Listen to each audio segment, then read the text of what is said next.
জানেন তো, শীতের আমেজ আর দুপুরের রোদে যদি পাতে থাকে গরম ভাতের সাথে পেঁয়াজকালির সাথে মৌরলা মাছের যুগলবন্দি, তাহলে আর সত্যি কিছু প্রয়োজন হয় না। এর জন্য আমি প্রথমেই মৌরলা মাছগুলোকে ধুয়ে কেটে পরিষ্কার করে নুন হলুদ মাখিয়ে রেখে দিয়েছি। তারপর কড়াইতে একটু তেল দিয়ে মৌরলা মাছকে একটু নুন আর হলুদ দিয়ে ভেজে একটা আলাদা পাত্রে তুলে রাখবো।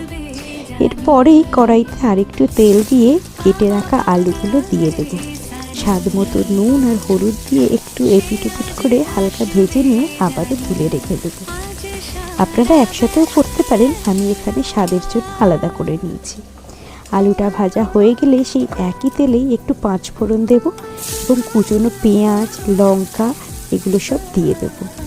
দিয়ে ওপর থেকে কেটে রাখা পেঁয়াজকালিগুলো দিয়ে দেবো।